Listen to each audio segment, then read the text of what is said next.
انیسه ساکن 11 ساله شهر دوشنبه به مشق شمشیرزنی آماده می شود. ورزشی قدیمی که حالا دوباره در تاجیکستان تلاش احیای آن را دارند. او از کمترین شاگردان پدرش است.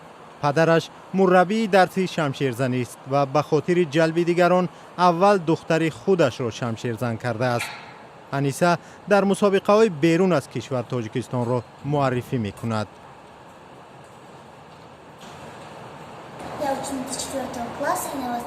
من خواننده صنف 4 هستم و تاجیکستان را در مسابقه ها از نوع شمشیرزنی معرفی میکنم. آخرین مسابقه که اشتراک کردم 24 دکبر در تاشکند بود.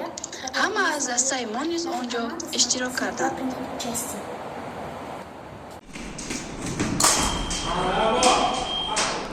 13 سال پیش در تاجیکستان فدراسیون شمشیرزنی تشکیل یافت و چند سال پیش مکتب برای درس شمشیرزنی در دوشنبه سازمان دادند. رستم نسیموف سرمربی عاید به شمشیرزنی است.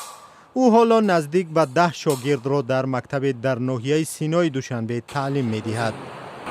البته ما خیلی خرسند هستیم از اونی که امروز در جمهوری تاجیکستان این گونه نمودی زیبا تاریخی و المپی رشد و احیا گشته ایستاده است و البته توجه زیاد ما بیشتر به کودکان و نوجوانان می‌دهیم برای آنکه بیشتر شما می‌دونید آینده ملت این کودکان و نوجوانان میباشند. خوشبختانه امروز در تمام جمهوری تاجیکستان این نمود ورزش احیا و رشد یافته ایستاده است. البته یگان ساحه یگان ورزش به مشکلی نیست. امروز مشکلی ورزش ما این البته نبودن سرپرست باشد. محمد 15 ساله 3 سال است که در مرکز شمشیرزنی تعلیم میگیرد. او هم در مسابقه های بیرون از تاجیکستان پیروز شده است.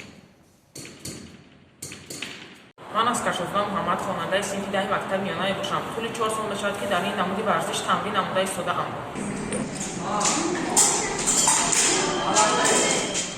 حالا در مکتب شمشیرزنی دوشنبه نزدیک به 10 نفر تعلیم میگیرند.